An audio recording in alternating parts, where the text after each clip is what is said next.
Y hoy vamos a desarrollar el tema tecnología de aplicación de fitosanitarios. El ponente va a ser el doctor Javier Vázquez.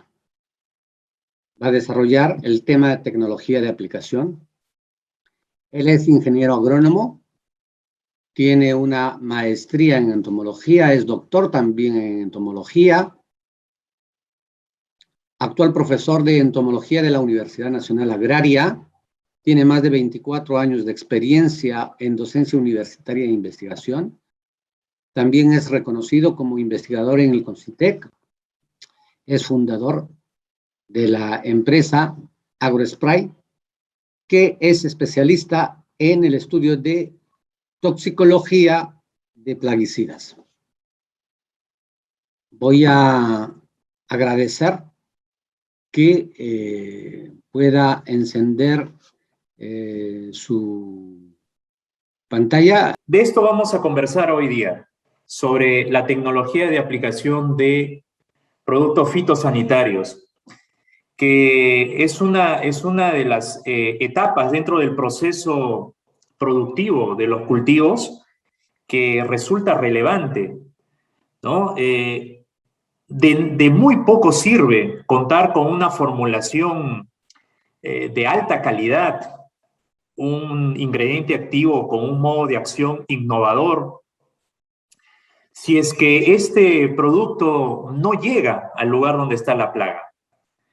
Si bien es cierto, hay productos sistémicos que tienen alguna capacidad para moverse dentro de la planta, una buena parte de los plaguicidas que hoy día se disponen son de contacto. Y quiero resaltar el rol de los plaguicidas orgánicos o biológicos, con mayor razón ese grupo, ¿no? Los plaguicidas biológicos son de contacto. Entonces, la tecnología de aplicación no solamente aplica o sirve para, digamos, la pulverización de los agroquímicos, sino también para productos biológicos, ¿no? Y con las razones que les comento, debido a que estos productos son de contacto. Entonces, esto es muy importante y vamos a ver los puntos a tratar. Vamos a hacer primero una introducción a la tecnología de aplicación. Luego veremos algunos problemas asociados a las malas técnicas de aplicación y que lamentablemente son problemas muy frecuentes. Veremos a continuación el pulverizador, ¿no? Vamos a enfocarnos en lo que es la pulverización porque, como saben ustedes, hay diferentes formas de aplicar plaguicidas, pero la pulverización es el principal método, ¿no? Es el mayoritario, ¿no? El mayor número de aplicaciones se hace mediante la pulverización. Y para pulverizar una solución hay que utilizar un equipo que se llama pulverizador. Entonces vamos a conocer un poquito sobre el pulverizador, cómo es que funciona. Y este pulverizador debe ser calibrado, ¿no? Entonces vamos a ver el método de calibración de pulverizadores y haremos algunas consideraciones finales al concluir nuestra reunión.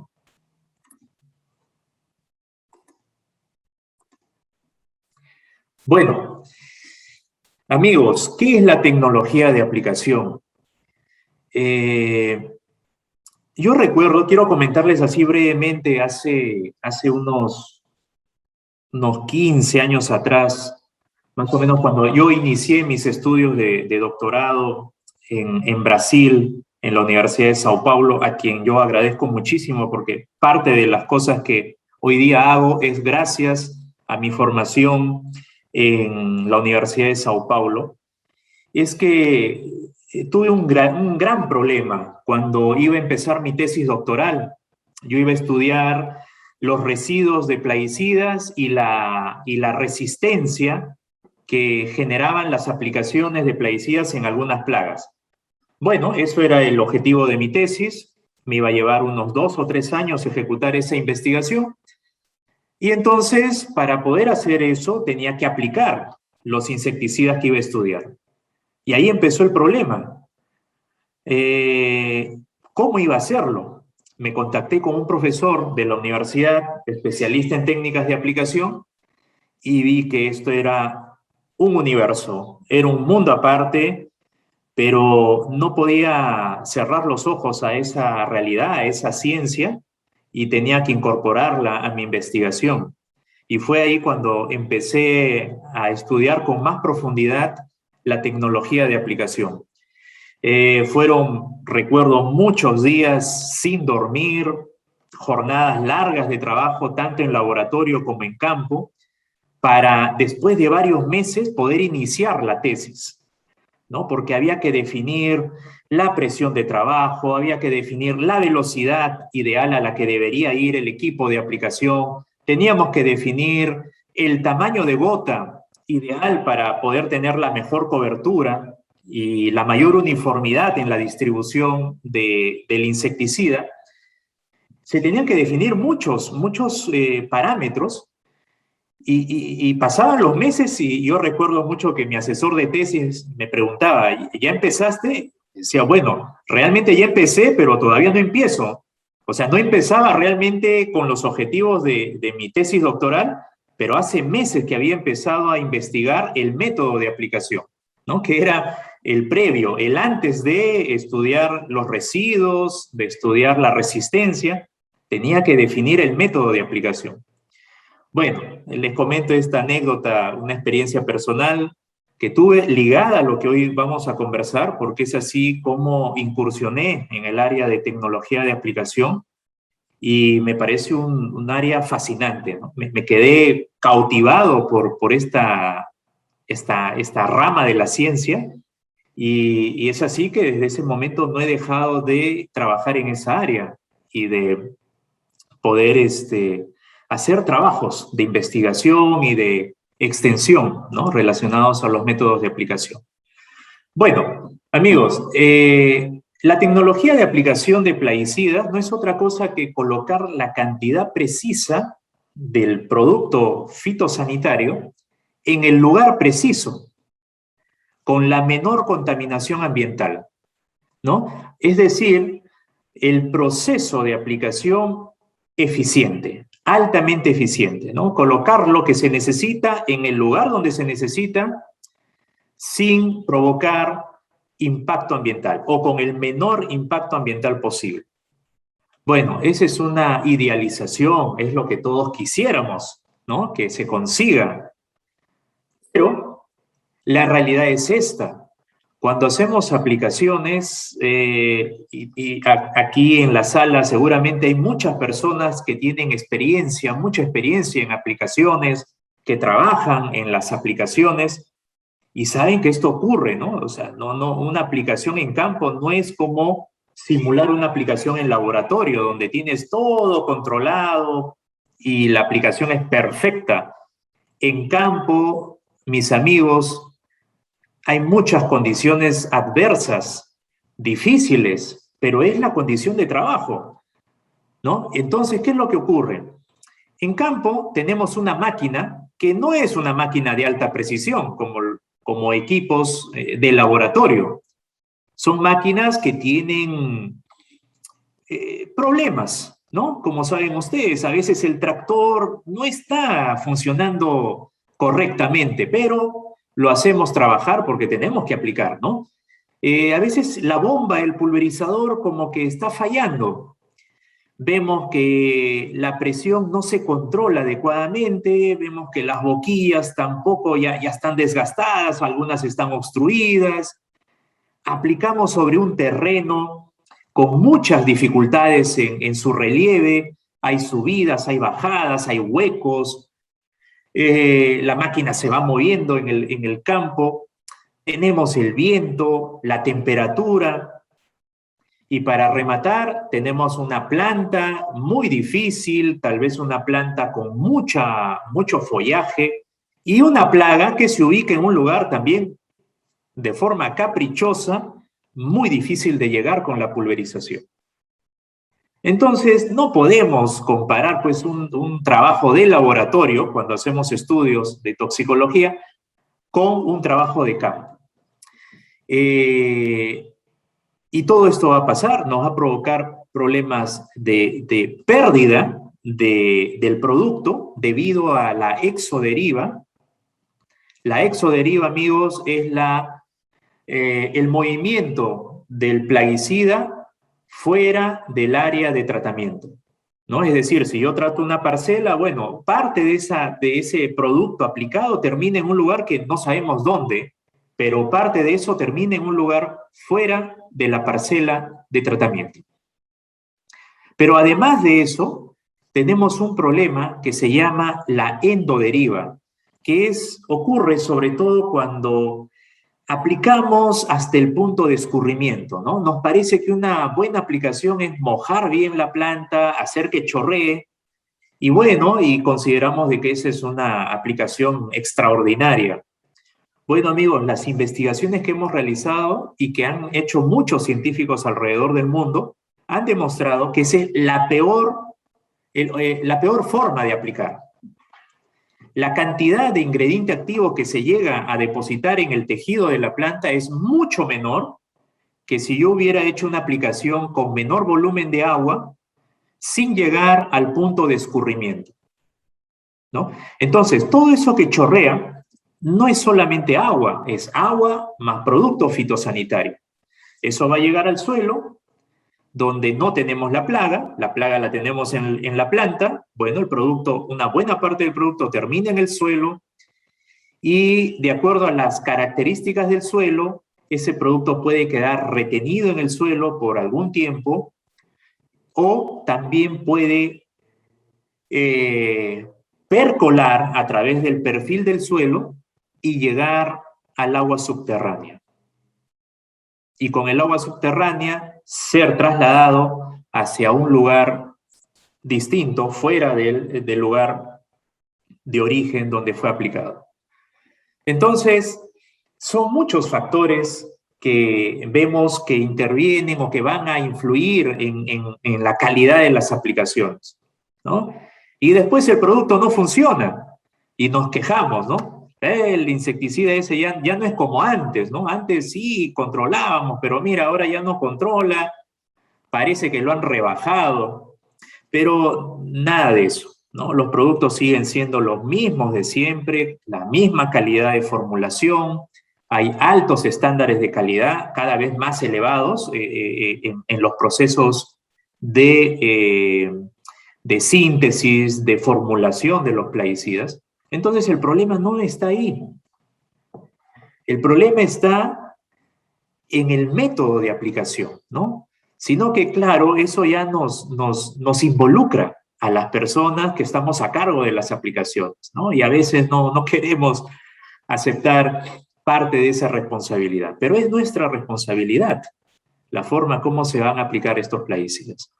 Bueno, les comento que la pulverización de plaguicidas en agricultura está considerada como la labor industrial más deficiente conocida por la humanidad. O sea, no existe labor industrial más deficiente que la aplicación de plaguicidas vía pulverización. En campos abiertos, en campos agrícolas, es impresionante, ¿no? Uno se debería preguntar qué porcentaje o cuál es mi eficiencia en la aplicación, o qué porcentaje de lo que estoy aplicando realmente está llegando a la planta y al lugar donde está la plaga que es la que pretendo controlar.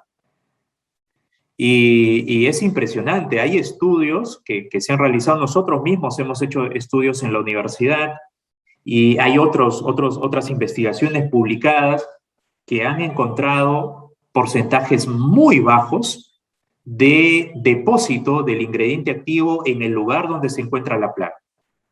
La mayor cantidad de ese plaguicida termina en un lugar donde no está la plaga, ni siquiera donde está la planta, ¿no? Termina en un lugar completamente ajeno a los objetivos del tratamiento. Entonces, es por eso que estamos conversando sobre este tema, ¿no? Es algo realmente muy importante. Y es así como nos preguntamos, ¿no? ¿Por qué las aplicaciones no funcionan de acuerdo a lo que esperamos. Aplicamos un producto y vemos que el control no es al nivel de eficiencia que quisiéramos, o pocos días después de la aplicación vemos una resurgencia de la plaga y tenemos que subir las dosis, acortar los intervalos de aplicación, y todo eso pues es negativo, ¿no?, para un productor. Bueno, ¿y por qué ocurre eso? Si yo no calibro, primero, no le doy un mantenimiento adecuado a mi equipo de aplicación, ¿no? Creo de que lo compro y tiene que durar 20 años y no tengo que hacer nada más con el equipo. Bueno, si el equipo está en mal estado y si además de ello el equipo no se calibra, y no habría cómo calibrar, ¿no? Porque ese es otro de los mensajes que yo siempre transmito, es: no se puede calibrar un pulverizador en mal estado. Yo no puedo calibrar un pulverizador que no sé a cuántos RPM está funcionando el tractor. ¿Por qué? Porque el tractor tiene el tacómetro averiado. Entonces, no hay forma de calibrar un equipo en esas condiciones. Tampoco puedo calibrar una máquina que tiene el manómetro malogrado. No tengo cómo regular la presión, no sé a qué presión estoy trabajando. En fin, y ni qué hablar de las boquillas, que es otra historia. Entonces, un equipo en mal estado no se puede calibrar, ¿no? O sea, si el equipo está en mal estado de funcionamiento, partimos mal. No se puede hacer más, habría primero que darle el mantenimiento al equipo para posteriormente calibrarlo. Todo esto nos va a llevar pues a una aplicación deficiente, con tamaños de gotas inadecuados, con gran variabilidad en la pulverización, y eso va a provocar una cobertura deficiente, ¿no? Como la que ven ahí en la imagen, aquí en la parte izquierda, poquísimas gotas en determinadas partes del árbol donde justamente tengo la plaga, como puede ser esta, ¿no? Muchos reconocerán esta plaga, el ácaro del tostado, una de las plagas más importantes de los cítricos. Pero así podríamos citar varias especies de plagas que son importantes en diferentes cultivos y que no son eficientemente controladas debido a que lo que está llegando aquí es muy poco. A esto le llamamos subdosis. Entonces, cuando yo hablo de subdosis, muchos colegas me dicen: pero espera, un momento, no aplicamos subdosis. Nosotros preparamos la dosis correcta de etiqueta en el tanque del pulverizador y eso es lo que se aplica. Correcto, está bien. No estamos hablando de que se está colocando menos producto en el tanque. Estamos hablando de la grave deficiencia en el proceso de distribución de esa dosis, donde va a haber partes del árbol donde va a caer más de lo que debería y partes de la planta donde va a caer mucho menos de lo que debería caer. Entonces, en esas zonas donde cayó muy pocas gotas de las que deberían, allí se genera una subdosis. Y esa subdosis nos trae grandes problemas porque la subdosis podría generar más bien un efecto estimulatorio en la plaga, ¿no? Un fenómeno que se conoce como hormoligosis, también muy estudiado, y se ha demostrado que pequeñas cantidades, ¿no?, cantidades subletales de un plaguicida funcionan como vitamina para la plaga, ¿no? La estimulan. Y esa sería una de las explicaciones por qué ocurre resurgencia de plagas en los campos agrícolas después de una aplicación. Bueno, ¿qué problemas se dan debido a las malas técnicas de aplicación? Fitotoxicidad, ¿no? Entonces, esto es algo también frecuente que ocurre debido a una mala estrategia de técnica de aplicación. El producto aplicado de manera idónea, correcta, no genera problemas de fitotoxicidad. Pero si es colocado en un pulverizador con deficiencias, ya con problemas mecánicos, y además de eso el equipo no se calibra, vamos a tener problemas de fitotoxicidad, ¿no? O sea, el método de aplicación nos puede generar este problema. La resistencia, amigos, es otro problema muy grave que está siendo fomentado por las malas técnicas de aplicación. La subdosis, que les comentaba hace un momento, estimula la resistencia. Entonces, al cabo de un tiempo, los productos fitosanitarios comienzan a tener problemas y ya no controlan, cada vez controlan menos, y es que se debe a un fenómeno que está ocurriendo que se llama resistencia.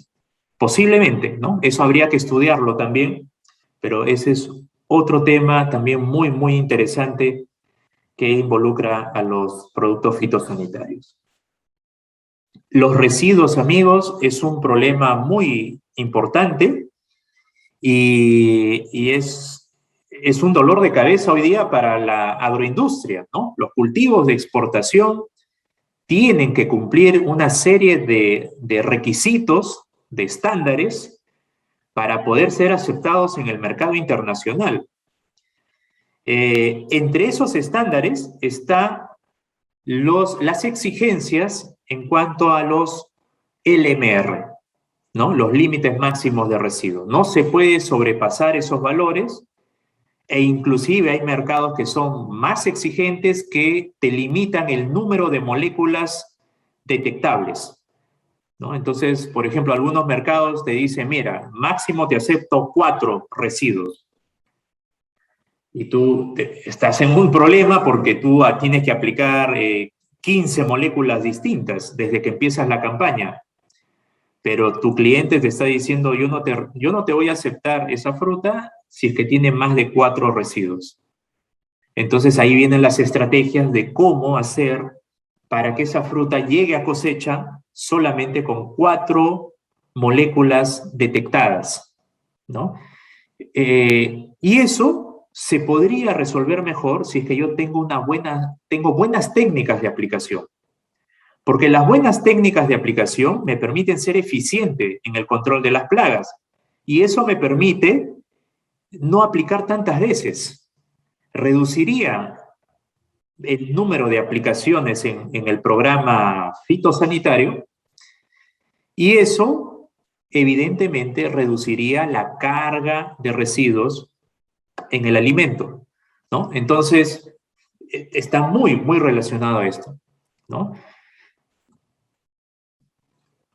Y la contaminación ambiental, amigos, es un aspecto importante y cada vez cobra más relevancia. Las certificaciones, y eso lo saben todos los colegas que trabajan en la agroindustria, que las certificaciones son cada vez más exigentes en cuanto al cumplimiento de procedimientos o de normas que tienen que ver con el medio ambiente, ¿no? Hay una preocupación muy grande, sobre todo en países de la Unión Europea, en Estados Unidos también, sobre el impacto que ocasionan las aplicaciones de productos fitosanitarios en organismos que no tienen nada que ver con la producción agrícola, ¿no? Entonces, si yo hago una aplicación mal hecha y esa aplicación termina en un lugar que ni siquiera sabemos dónde, y eso va a provocar un escenario como el que estamos viendo en esta imagen, bueno, entonces eso es una mala práctica y la empresa, si se demuestra que está cometiendo esas faltas, no podría obtener la certificación. Y sumado a todo esto, amigos, tener problemas de resistencia, tener problemas de rechazos de la fruta debido a la carga de residuos, tener problemas de contaminación ambiental y no poder obtener la certificación que necesitas para exportar. Y sumado a ello, incrementar tus costos de producción debido, pues, a que el proceso de aplicación es tan deficiente que tienes que aumentar la cantidad de este insumo y eso aumenta tu costo de producción. Todo eso, amigos, lleva al colapso de cualquier empresa y el fracaso en la producción, ¿no? Entonces, como ven ustedes, los métodos de aplicación son importantes, ¿no? Y también de eso depende el éxito de una empresa que produce alimentos. Y para que vean ustedes qué tan relevante es, porque tal vez todavía haya cierto reparo sobre esto y tal vez, y es válido, ¿no? Se puede pensar de que esto no es tan importante como lo dice el expositor. Pero miren, hagan un análisis de lo siguiente. ¿Cuántas veces ingresa un pulverizador a un campo agrícola? En una campaña, solo hablando de una campaña. Bueno, depende del cultivo, ¿no? Si fuera el cultivo de maíz, podría ser unas 5 veces, ¿no? En diferentes momentos de la fenología del cultivo. Pero si hablamos del cultivo de uva de mesa, 50 veces. Y todavía me quedo corto, porque hay fondos, yo sé, porque trabajo con muchos fondos y sé cómo está este asunto. Muchas veces han llegado a sobrepasar las 50 aplicaciones por campaña. Entonces, imagínense, prácticamente interdiario o 2 veces por semana están entrando las máquinas a los campos a realizar tratamientos. Entonces, si cometemos errores, bueno, ese error tienes que multiplicarlo por el número de veces que vas a realizar esa labor, ¿no? Y si comparamos la pulverización con otras labores agrícolas, ¿no? El pulverizador comparado con otras máquinas o implementos, vamos a ver pues que el pulverizador de lejos es más importante. Entonces, de ahí la necesidad de conocer más sobre técnicas de aplicación y mejorar estos procesos, ¿no? Muy bien. Ahora vamos a ver el pulverizador. Bueno, es el equipo que se encarga de realizar la aplicación. ¿Y qué es lo que va a hacer un pulverizador? No hace otra cosa que transformar un líquido, un volumen de líquido que está contenido aquí en un depósito, ¿no? Lo va a transformar en pequeñas partículas, ¿no? O sea, va a romper ese volumen en pequeñas partículas a lo que llamamos gotas, ¿no? Y esas gotas son las que son generadas por las boquillas y son las que llevan el ingrediente activo hasta el lugar donde se encuentra la plaga, ¿no? Entonces, este es un circuito que estoy aprovechando aquí una diapositiva de Alexander Picón, un amigo que trabaja en el área también, y que es muy didáctica esta lámina porque te permite ver todo el circuito del pulverizador, ¿no? Un pulverizador hidráulico, ¿no? Un pulverizador que trabaja con presión y que, digamos, en este caso no tiene la asistencia de aire, o sea, no tiene turbina. Pero eso lo dejamos a un lado porque la turbina sería un elemento importante para cierto tipo de equipos. Pero igual, los pulverizadores que tienen turbina también tienen este sistema, necesitan todo este circuito hidráulico. Entonces, ¿dónde empieza todo, amigos? Aquí, a lo que le llamamos el eje cardán, ¿no? ¿Qué hace el cardán? Bueno, conecta la toma de fuerza del tractor con la bomba. Esta es la bomba del pulverizador, ¿no? El tractor está al otro lado, ¿no? En el otro extremo del cardán. Entonces, el operador del tractor tiene que acelerar el motor del tractor para poder generar unas revoluciones que permitan hacer funcionar la bomba del pulverizador.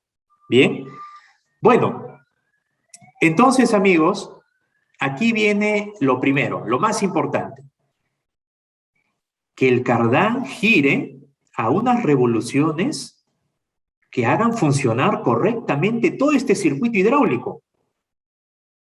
¿Y cuáles son esas revoluciones? Eso lo indica el fabricante tanto del tractor como el fabricante del pulverizador. Y en la mayoría de veces coinciden que debe ser 540 RPM, ¿no? Entonces ese eje tiene que girar a 540 RPM y para que el cardán gire a esa revolución yo necesito acelerar el motor del tractor. Dependiendo de la marca, del modelo de tractor, voy a encontrar diferentes revoluciones en el motor del tractor. Algunas marcas y modelos, por ejemplo, con 1500 RPM consiguen las 540 en la toma de fuerza. Mientras que otros necesitan 1800 RPM en el motor, 2000 RPM, he visto tractores que con 2500 RPM en el motor del tractor consiguen hacer girar el cardán a 540 RPM, ¿no? Bueno, me interesa los RPM en el motor del tractor, en el sentido de que eso va a depender de la marca del tractor. Lo importante, amigos, es de que independientemente de la marca del tractor, siempre debes trabajar a 540 RPM en la toma de fuerza, ¿no? ¿Eso qué va a producir? Que esta bomba genere el caudal que indique el fabricante. Si esta es una bomba de 100 litros por minuto, significa que en un minuto esta bomba succiona 100 litros del tanque y lo manda hacia las boquillas. Pero claro, no van a salir 100 litros por minuto por las boquillas. Por la boquilla sale una parte de ese caudal y el resto retorna al tanque del pulverizador por una manguera que se llama línea de retorno. Entonces, de repente en algún momento tú no necesitas mucho caudal de la bomba.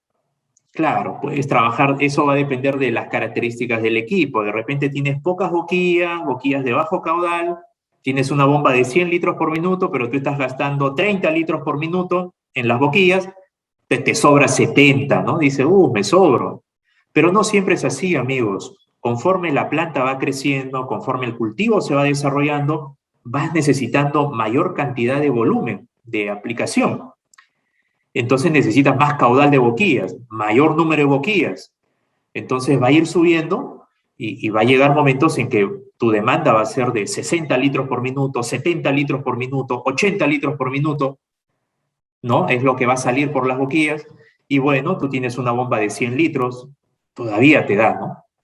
El problema es cuando tú giras el cardán a menos de 540, esta bomba, amigos, ya no te da los 100 litros por minuto que indica el fabricante.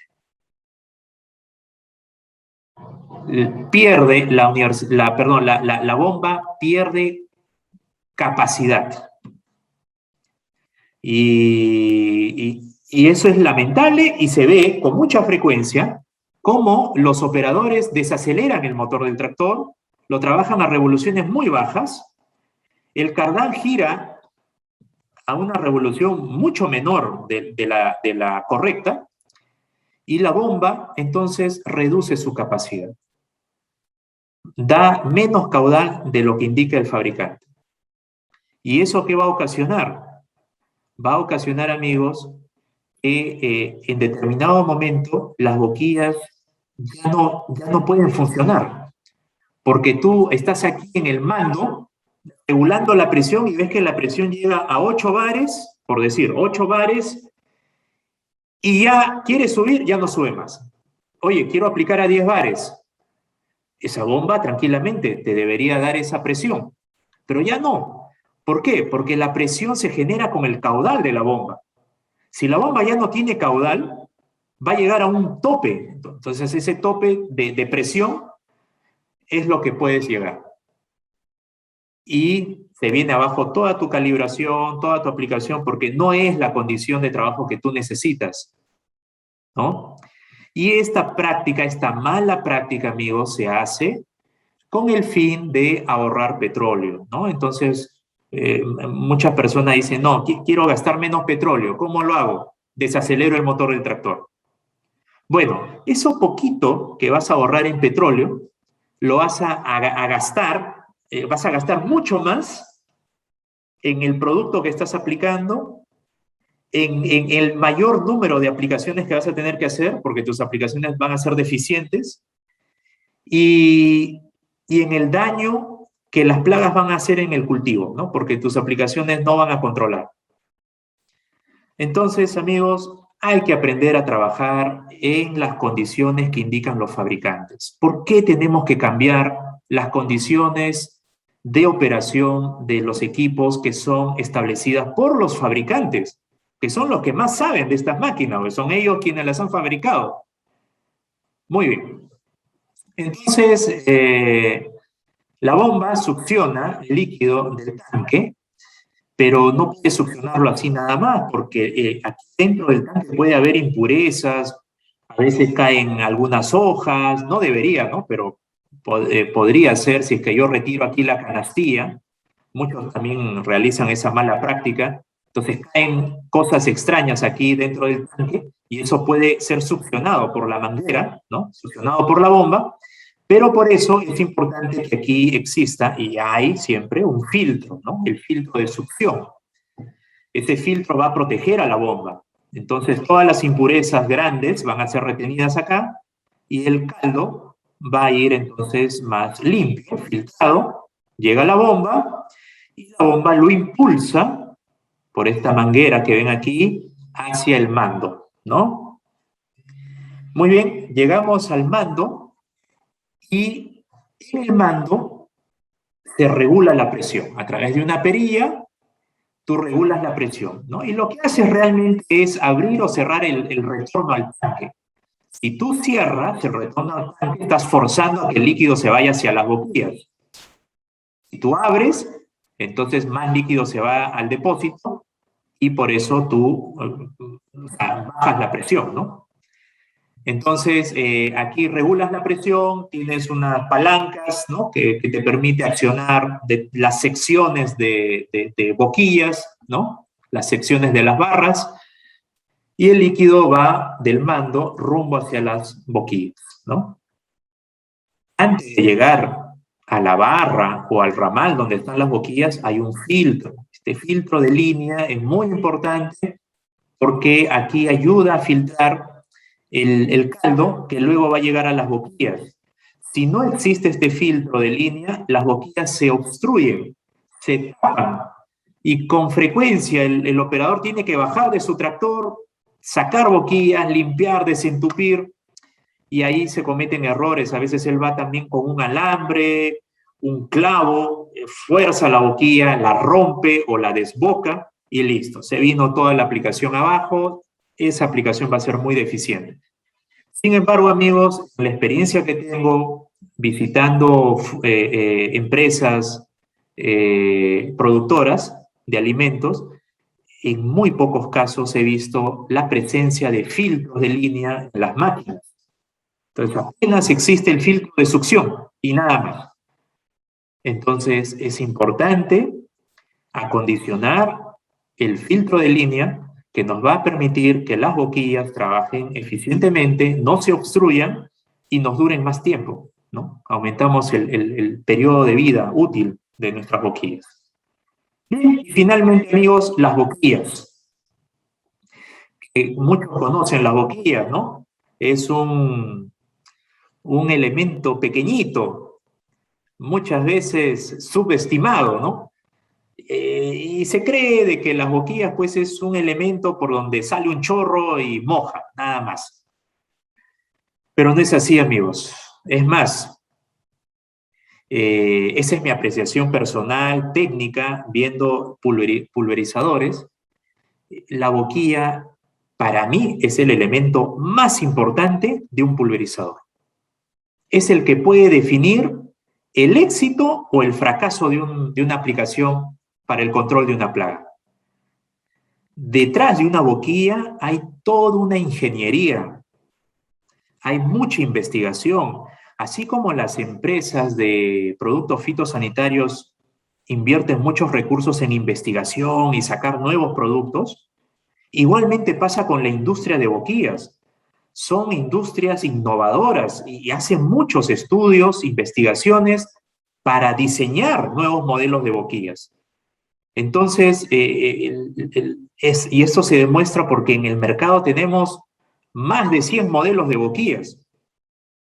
Sin embargo, cuando veo las aplicaciones, los equipos, veo casi siempre el mismo modelo. En espárrago, en uva, en arándano, independientemente del cultivo, independientemente de la plaga que se quiera controlar. Siempre es un modelo, ¿no? No voy a decir el nombre, la marca, ya todos ustedes saben, ¿no? Hay un modelo que es el que sirve para todo. Es como pretender, amigos, que un insecticida sirva para todo. O sea, que con un insecticida yo controle todas las plagas. Entonces, ¿para qué tenemos tantos insecticidas, no? Deberíamos tener uno solo y con uno controlamos todo. Pero no es así. Lo mismo ocurre con las boquillas. No es posible de que utilicemos un solo modelo de boquilla para todos los cultivos, para todas las plagas, para todas las condiciones de aplicación.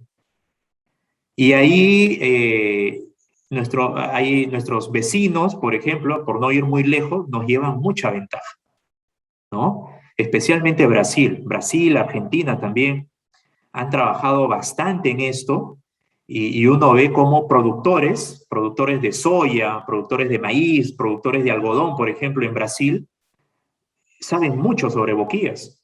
Y en un mismo cultivo trabajan con diferentes modelos de boquillas en cada etapa del cultivo. De acuerdo a la necesidad que tienen, qué plaga van a controlar, dónde se encuentra esa plaga, cuál es el modelo de boquilla que me permite llegar a ese lugar, ¿no? En cambio, en Perú todavía nos falta ese aspecto, ¿no? Tenemos desconocimiento sobre esto, pero de eso se trata, de ir mejorando, ir aprendiendo sobre esto, ¿no? Entonces, ahí les dejo una inquietud. Investiguen más sobre boquillas, entren a internet, busquen boquilla, van a ver que hay una diversidad de modelos increíble y de las pruebas que yo he podido hacer, les digo, las diferencias son impresionantes en campo, ¿no? Solo cambiando el modelo de boquilla en un pulverizador, tú puedes tener una cobertura completamente distinta, ya sea para bien, o sea, mejorarla o empeorarla, ¿no? Entonces, esto es muy importante. Bueno, ¿cuáles son las preguntas más frecuentes que se hacen cuando se realizan las labores de aplicación? Aquí he hecho un ranking, ¿no? Por frecuencia de ocurrencia de estas preguntas y aquí les voy a presentar, ¿no? La primera es, ¿cuál es el volumen de aplicación ideal? ¿No? ¿Cuántos litros por hectárea es lo ideal? Bueno, ahora voy a pasar a responderles esa pregunta. La otra es, ¿cuál es el mejor tamaño de gotas? ¿No? ¿Será la gota grande, la gota mediana, la gota más fina? ¿Cuál es la gota ideal? Y asociado a esa pregunta está, entonces, ¿cuál es el mejor modelo de boquilla? ¿Qué boquilla debo utilizar en mi cultivo? La presión, también ese es otro factor importante al momento de operar un pulverizador. ¿A qué presión debo trabajar? ¿Será que hay una presión recomendable? ¿O puedo utilizar cualquier presión que se me ocurra? ¿Cuál es la presión idónea? Y también surge la inquietud sobre los ayudantes, ¿no? ¿Cuál es realmente debo usar ayudantes en las aplicaciones? ¿Son relevantes? ¿Ayudan? ¿Mejoran la calidad de la aplicación? ¿Y cuáles, no? O sea, ¿todos los ayudantes funcionan igual? ¿O cuáles son los que yo debería usar en determinado tipo de aplicaciones? Bueno, paso a responder. El volumen de aplicación hoy día, amigos, está, bueno, se ha venido llevando de manera subjetiva, ¿no? Es decir, que depende del criterio que tiene la persona encargada de las aplicaciones. O sea, un profesional va a un campo, observa cómo está ese campo y él decide cuántos litros por hectárea va a ingresar. Pero esa es una apreciación subjetiva. Yo puedo llevar a ese campo a otro colega y me va a dar otro dato. Y puedo llevar a 10 agrónomos y cada uno me va a decir una cantidad de litros por hectárea que él considera que debería aplicarse. Entonces no hay un consenso, ¿no? hay una diversidad ahí son opiniones, ¿no? Esto sí realmente son opiniones, ¿no? No hay nada técnico, sustentado, algo con base, sino son opiniones que tiene cada profesional. Bueno, para evitar esas apreciaciones que no tienen sustento técnico, que no tienen la base, entonces surgió este método que se llama TRV, que no es otra cosa que medir el volumen de la copa de los árboles. Bueno, esto ha servido mucho y se está aplicando. Surgió en uva en espaldera, ¿no? En uva vinífera en Europa, pero de ahí se ha trasladado a otros cultivos tridimensionales, ¿no? O sea, que tienen copa, básicamente frutales de copa. Entonces se mide la altura de la copa del árbol, se mide el ancho de la copa del árbol y se mide la distancia entre hileras, ¿no? Lo que es la calle.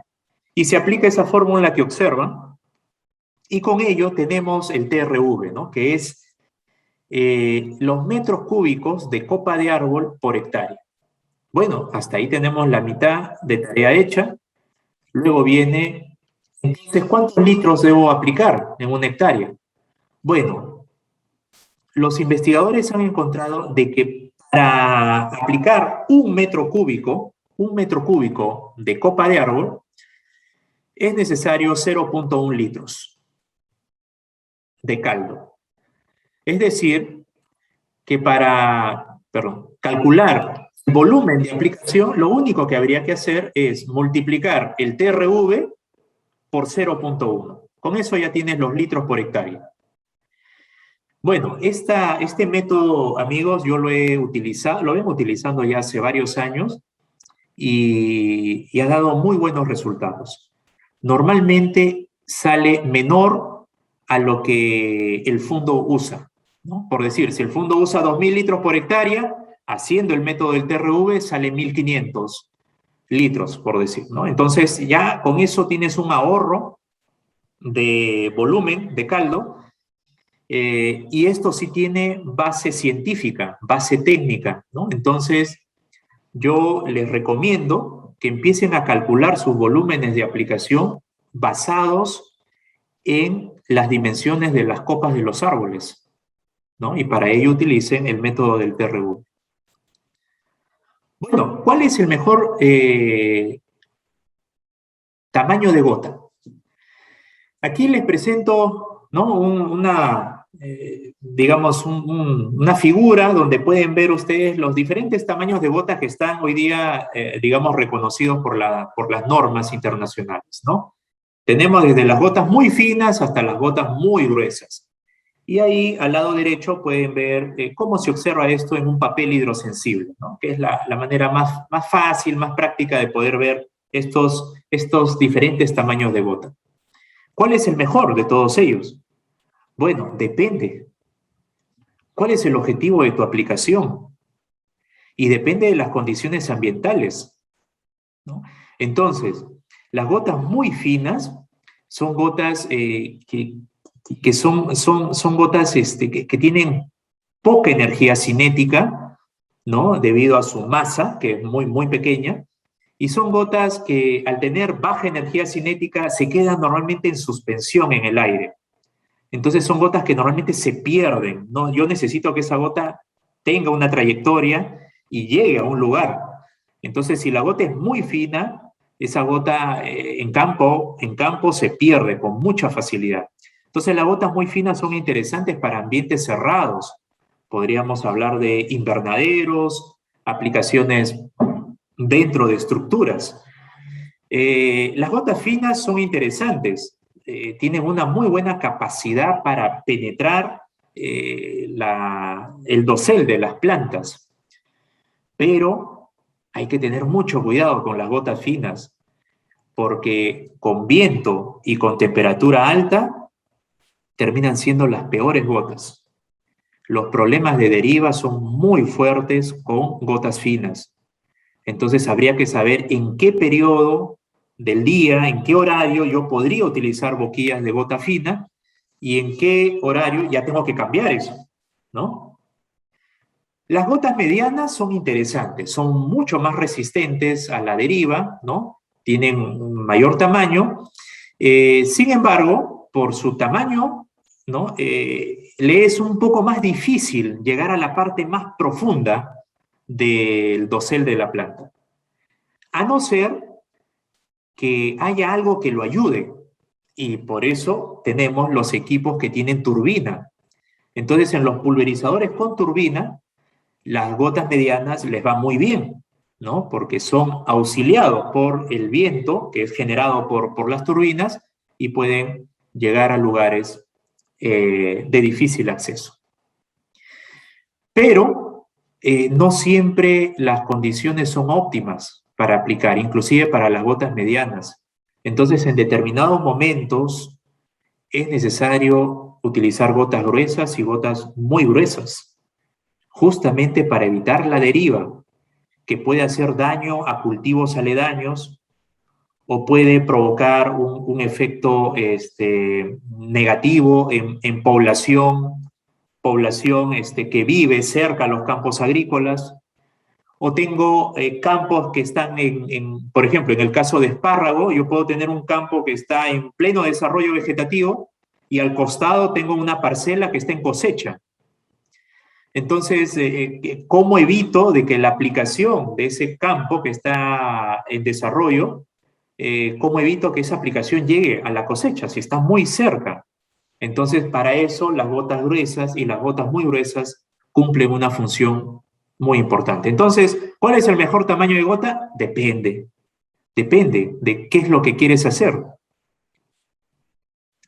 Y asociado a ello, amigo, están los modelos de boquilla, ¿no? Aquí pueden ver ustedes una gama de modelos de boquilla basados en el tamaño de gota, ¿no? Hay boquillas que producen gotas desde muy finas, gotas medianas, gruesas y muy gruesas. Entonces, para cada tamaño de gota tenemos modelos de boquillas que se encargan de producir esas gotas. Y bueno, ¿cuál sería entonces la mejor presión de trabajo? Y la respuesta está en las imágenes que les comparto. Ahí pueden ver del lado izquierdo la presión alta que va a generar eso, que ven ahí, y del lado derecho la presión baja o moderada, que es el otro escenario, ¿no? Entonces, la presión alta, amigos, es un problema. Es un problema. Y presión alta le llamamos, pues, aplicaciones hechas a más de 15 bares, ¿no? 15, 16, 18, 20 bares. He visto aplicaciones a 25 bares. Impresionante. O sea, y se ve esto, ¿no? ¿Ves cómo sale una neblina?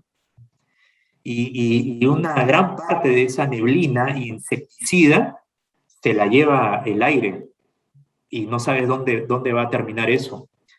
Entonces, la alta presión lo que genera es que las gotas se hagan más chicas, ¿no? A mayor presión, menor tamaño de gota. Y eso no es bueno, ¿correcto? Pero, lamentablemente, hay personas que, por desconocimiento, ¿no? Pero ya a partir de saber, de conocer, aprender sobre este asunto, ya pues no debe ocurrir ese error, ¿no? Lo que pasa es que muchas personas creen que aumentando la presión pueden controlar la deriva. O sea, si en el campo sopla el viento, hay viento fuerte, entonces tienen la idea de que hay que subir la presión. O sea, subo la presión y como va a salir con más fuerza el chorro, entonces con eso yo controlo la deriva. Y es todo lo contrario. Estás favoreciendo la deriva, porque estás haciendo que la gota sea más chica. Y si la gota es más chica, tiene menos energía cinética y cualquier fuerza, el viento de campo, se la va a llevar, ¿no? Entonces, presiones bajas a moderadas son las ideales. Y llamamos presiones bajas a moderadas entre 5 bares, 6, 7, 10 bares, hasta 12 bares. Yo podría, bueno, esa es mi apreciación también personal, ¿no? Considero que es interesante, ¿no? Más de 12 bares, ya comienzas a tener problemas, ¿no? Entonces, ¿Qué es lo que hay que hacer si necesito mayor volumen de aplicación? No es meterle presión, ¿no? O sea, metiéndole presión a las boquillas no es la mejor forma de conseguir eso, sino más bien habría que cambiar de boquilla. Bueno, entonces tenemos el control de la deriva, que es muy importante. Y pueden ver ustedes aquí dos modelos de boquilla que producen el mismo caudal. Estos dos modelos son de 1 litro por minuto a la presión de 10 bares. Miren, esta boquilla, esta verde, que está acá, es una boquilla ISO, y esta boquilla negra, que es una boquilla, no es ISO, es una boquilla cono hueco, ambas son cono hueco, solo que esta es de gota fina y esta es de gota muy gruesa. Se nota la diferencia. Mira cómo este chorro, se nota por el tamaño de gota, es mucho más firme, mientras que esta boquilla, vean ustedes cómo el chorro ya a cierta distancia de la boquilla ya no se ve el chorro, ¿no? Ya se desvanece. ¿Por qué? Porque las gotas ya pierden su trayectoria, ya comienzan a ser arrastradas por el viento y eso pues favorece la deriva, ¿no? Y en cuanto a los ayudantes, son un gran aliado, definitivamente. Los ayudantes mejoran enormemente la calidad de las aplicaciones. Y hay varios aspectos que los ayudantes pueden hacer. Entre ellos, mejorar las condiciones del agua en donde se va a mezclar los plaguicidas, ¿no? Y una de esas condiciones es el pH. Entonces, hay plaguicidas que ya se han hecho los estudios en las empresas encargadas de su fabricación y formulación y han visto que funcionan mejor o tienen un mejor desempeño en cierto rango de pH. Entonces, de ahí viene la recomendación de que se trabaje en ese rango de pH.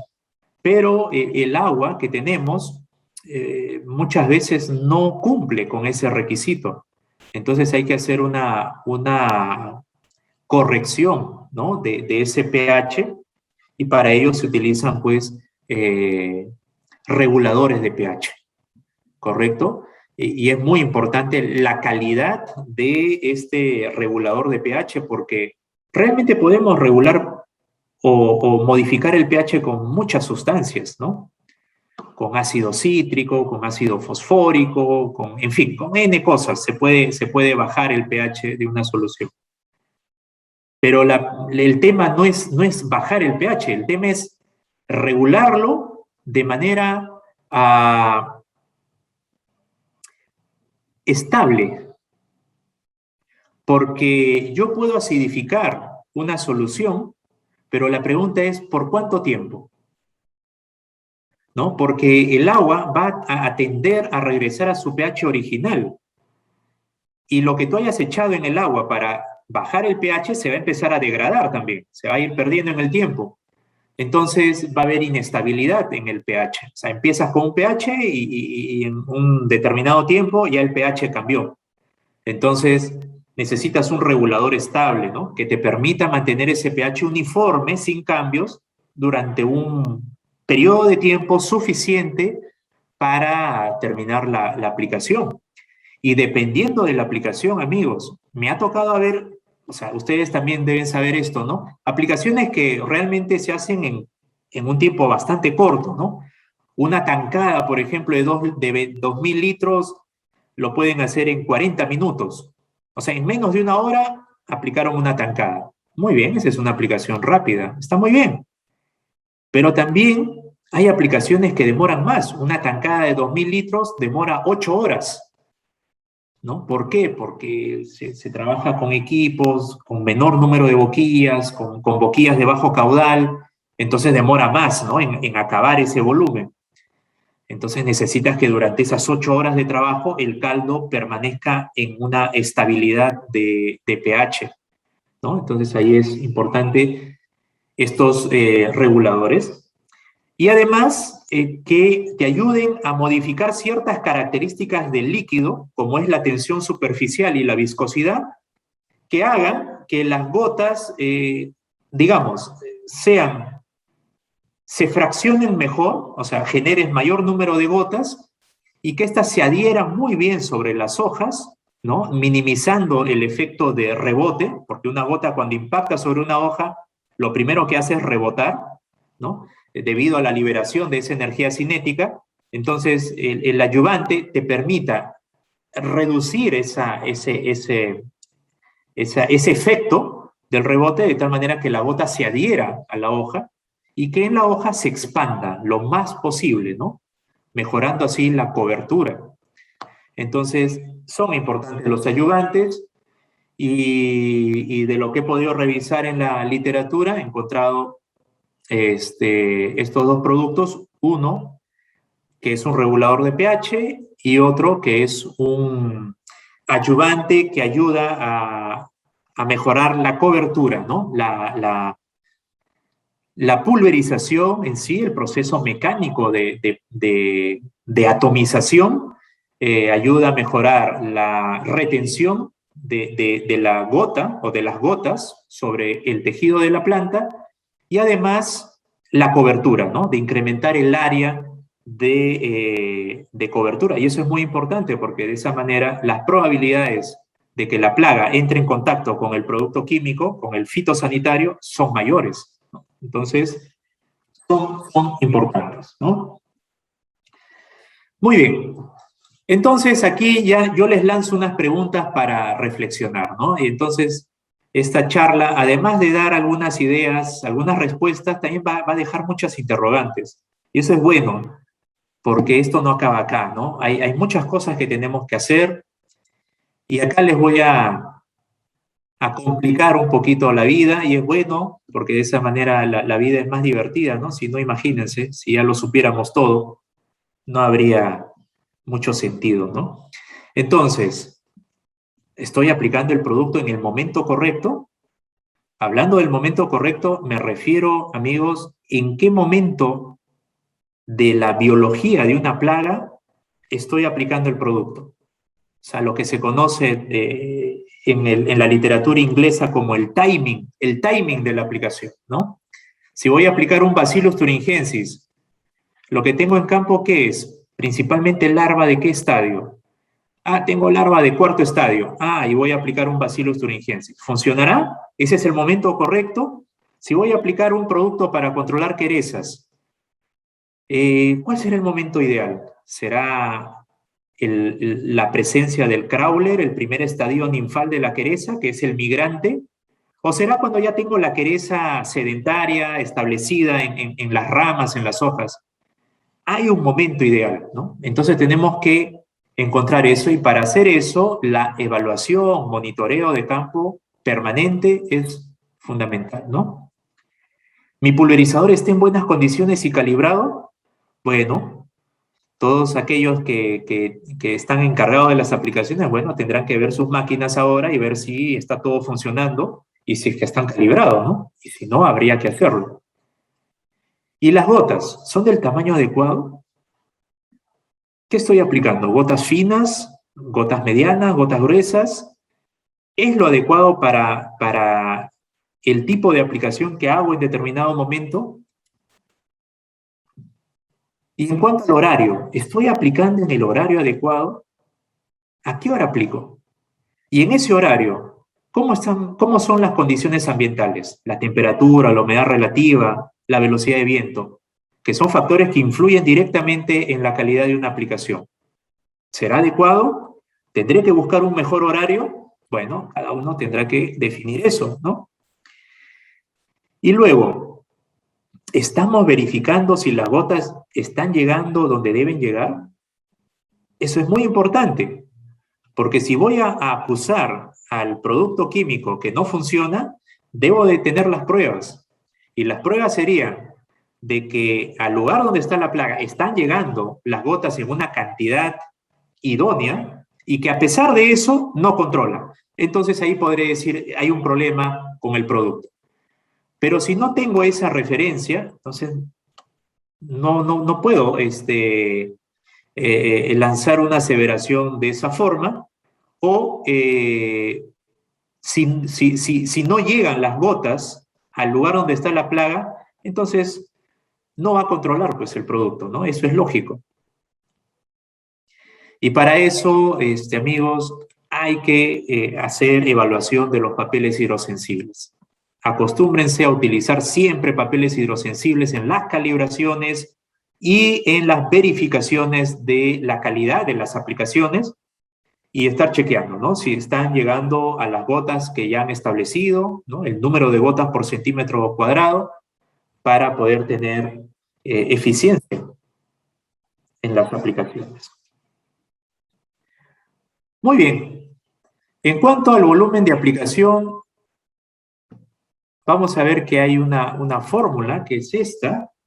Si yo quiero saber cuántos litros por hectárea voy a aplicar, o sea, si no tuviera esa información, entonces tengo que ver el caudal de mi equipo en litros por minuto. Hay un factor que es 600, que es una constante, y en el denominador el ancho de trabajo, que sería el ancho de la calle, en el caso de frutales, o el ancho del aguilón o de la barra, en el caso de cultivos de porte bajo, multiplicado por la velocidad del conjunto tractor pulverizador, expresado en kilómetros por hora, ¿no? Entonces tengo que ir al campo, medir esa velocidad, y con todos esos datos, yo sabré entonces cuántos litros por hectárea estoy aplicando, ¿no?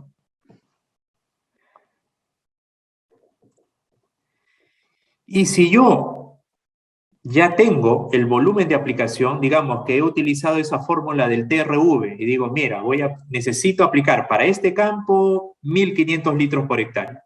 Entonces ya tendrías este valor, volumen de aplicación. Es el ancho de trabajo, tienes la velocidad de aplicación, una velocidad estándar, y lo que tendrías que calcular es el caudal de la boquilla para conseguir ese volumen de aplicación. Entonces, con esta fórmula también la consigues. Esta fórmula es muy interesante porque te permite calcular volumen de aplicación, te permite calcular caudal de boquilla, ¿no? Y te permite calcular, en algunos casos, si tú quisieras variar la velocidad, saber qué velocidad tienes que aplicar, ¿no?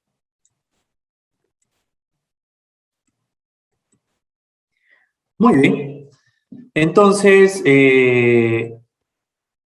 despejando de esta fórmula, el caudal sería así, ¿no? Multiplico el volumen de aplicación por el ancho de aplicación, por la velocidad de la máquina, entre 600 y ya tengo el caudal del pulverizador. O sea, la suma de todas las boquillas tiene que dar esta cantidad. Eso lo divido entre el número de boquillas que tiene mi máquina, y eso va a variar, ¿no? Cada máquina tiene un número distinto de boquillas, y me saldrá el caudal de cada boquilla, ¿no? Y en base a eso yo podré definir qué modelo necesito. Muy bien.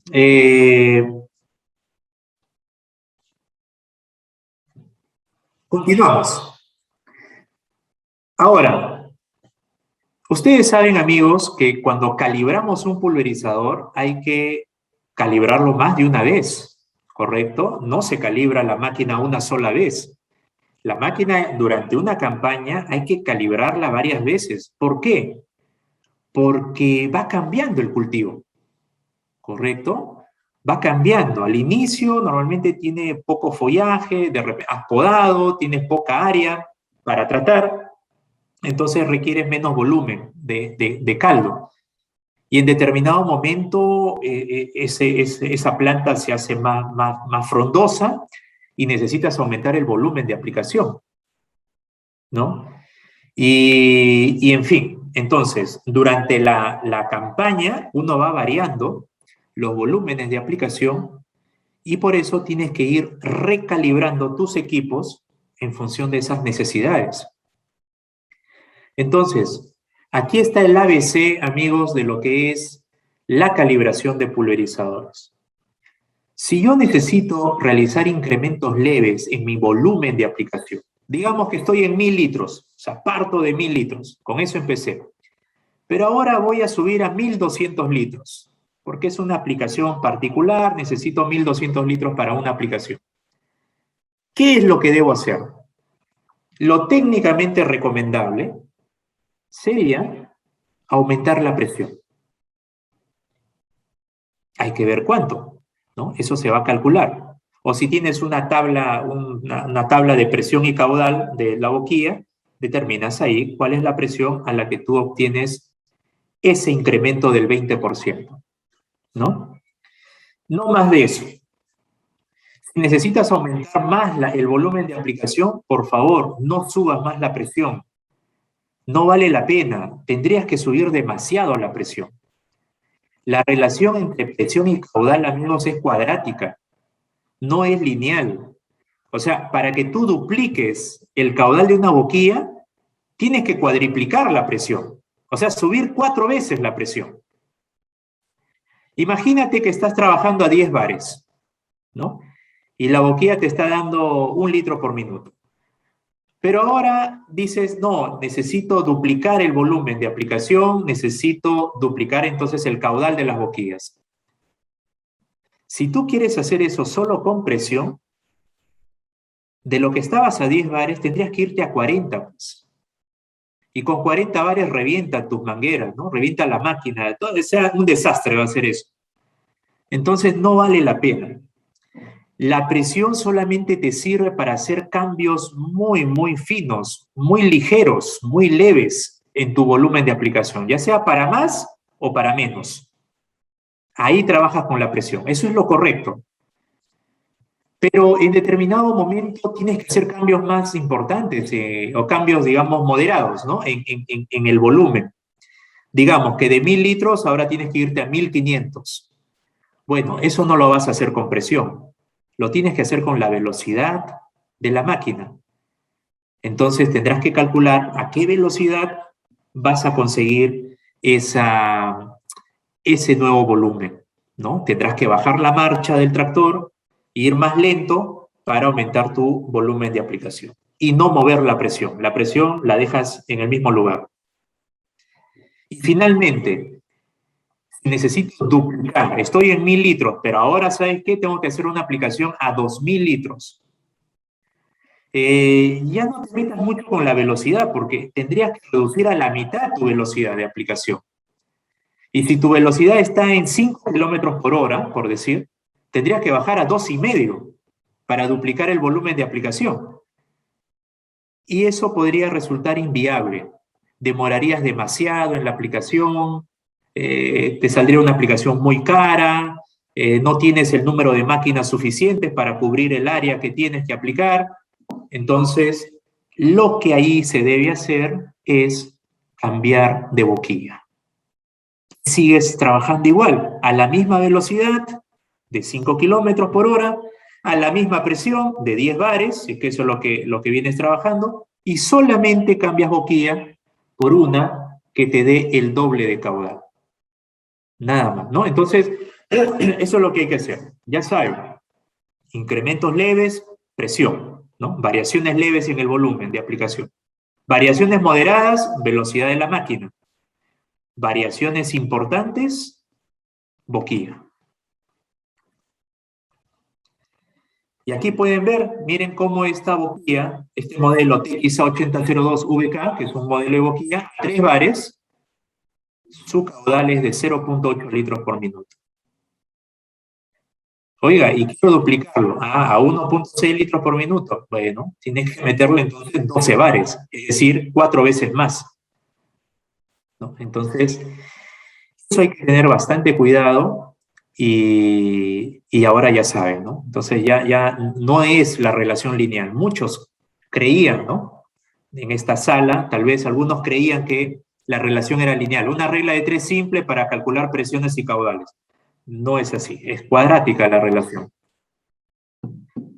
¿Ya? La velocidad sí es lineal, inversamente, ¿no? O sea, vas más lento, aplicas más, ¿no? Entonces, por ejemplo, ¿no? Si yo estoy con 200 litros por hectárea a esta velocidad de 12, que es una velocidad muy alta, bueno, por lo menos en Perú no se aplica a esa velocidad, pero sí en otros países, y la bajo y quiero duplicar ese volumen de aplicación, llevarlo a 400, bueno, baja la velocidad a la mitad, ¿no? Entonces, o viceversa, ¿no? Si quieres lo contrario. Pero hay una fórmula para calcular eso, ¿no? Que es esta de aquí, donde tú tienes ya la velocidad de desplazamiento medido, o sea, sabes qué velocidad tienes un caudal de boquilla que lo has medido, pero tienes un caudal de boquilla deseado, o sea, tú necesitas que esa boquilla te dé más, o sea, te aplique más en determinada área. Entonces tiene que ir más lenta esa boquilla, ¿no? A una velocidad menor. Entonces, ¿cuál es esa nueva velocidad de desplazamiento? Y se genera esta fórmula, ¿no? 1 por V1, ¿no? O sea, caudal 1 por velocidad 1 igual a caudal 2 por velocidad 2, ¿no? Y si lo llevamos a un ejemplo, sería así. La velocidad 1, digamos, mi máquina está a 7 kilómetros por hora. Y el caudal 1, o sea, el caudal que tiene mi máquina en este momento, digamos, el caudal de la boquilla en este momento es de 1,5 litros, a una presión de 10 bares. Pero ¿sabes qué? La presión no quiero cambiarla. Quiero seguir en 10 bares, quiero que la boquilla me siga dando 1,5 litros por minuto, no quiero variar eso, y quiero más bien variar la velocidad para que con la velocidad yo consiga que, digamos, la boquilla en términos prácticos me dé 2 litros por minuto. Entonces, necesito hallar una nueva velocidad. Aplico esta fórmula, reemplazo las variables. Aquí sería caudal 1, sería 1,5 litros por minuto por la velocidad a la que está aplicando la máquina, que es 7 kilómetros por hora, igual al caudal 2, que es el caudal deseado. Yo necesito ahora que esa boquilla me dé un equivalente a 2 litros por minuto por esta nueva velocidad, ¿no? Aplico esta fórmula y me sale 5,3. Es decir, tengo que bajar la marcha y encontrar la velocidad de 5,3. Con eso consigo que ahora las boquillas me den un equivalente a 2 litros por minuto. Y miren, sin cambiar la presión, solamente variando la velocidad de aplicación. Y con eso, lógicamente, voy a aumentar el volumen de aplicación, ¿no? Muy bien, ya estamos finalizando, amigos. Ya yo creo que en 5 minutos ya termino. Y esto es el procedimiento para la elección de boquillas como vimos, ¿no? Entonces, los factores para una correcta calibración pasan por determinar estos valores, ¿no? Entonces, yo voy a calcular el volumen de aplicación en función voy a calcular el caudal de la boquilla en función de mis necesidades, ¿no? ¿Qué necesito? ¿Cuál es el volumen de aplicación? ¿Cuál es el ancho? Respecto al ancho de aplicación, amigos, no hay mucho que hacer, ¿no? El ancho ya está establecido, es el marco de plantación o es el tamaño del aguilón, ¿no? Entonces, ahí no hay mucho que hacer, prácticamente nada. Donde yo intervengo es en la velocidad de la máquina, es en el caudal de la boquilla y bueno, en el volumen de aplicación que se va a ir calculando en función del volumen de la copa de las plantas, ¿no? Y aquí un ejemplo, voy a utilizar un ejemplo de mi colega y amigo, el doctor Emilio Gil, que trabaja mucho en técnicas de aplicación, principalmente en Europa, aunque él anda por todo el mundo, y también lo tuvimos en Perú en alguna oportunidad. Bueno, este ejemplo que se utiliza mucho en las clases sobre calibración, que indica lo siguiente, ¿no? Yo aplico la fórmula que ya hemos visto y determino cuál es el caudal de mi máquina. Entonces, mi máquina debe tener un caudal de 18,6 litros por minuto. ¿Para qué? Para poder aplicar 700 litros por hectárea en una plantación con el ancho de aplicación de 4 metros y el equipo está yendo a una velocidad de 4 kilómetros por hora, ¿no? Entonces necesito que el pulverizador pulverice 18,6 litros por minuto. Entonces veo mi máquina, está de aquí, y cuento cuántas boquillas tiene? O cuántos portaboquillas, ¿no? Porque acá voy a definir la boquilla. Entonces sería, ¿cuántos portaboquillas tiene mi máquina? Ah, tiene 18 portaboquillas. Correcto. Entonces estos 18,6 litros por minuto lo divido entre el número de boquillas que tengo que colocar y me da el caudal de boquilla, 1 litro por minuto. Recién ahí voy al catálogo y veo qué boquilla me da 1 litro por minuto, ¿no? Entonces, busco y veo que quiero trabajar a una presión de 10 bares. Y para 10 bares, aquí tengo 1,02, prácticamente 1. Y resulta que es la boquilla amarilla, ¿no? Esta boquilla, a la presión de 10 bares, me da lo que necesito. Entonces ya sé que tengo que colocar ese modelo de boquilla en la máquina y con eso cumplí con el volumen de aplicación, ¿no? Pero como vimos en el ejercicio anterior, yo necesito ahora que aplicar no 700 litros por hectárea, necesito aplicar ahora 1.400 litros por hectárea, el doble.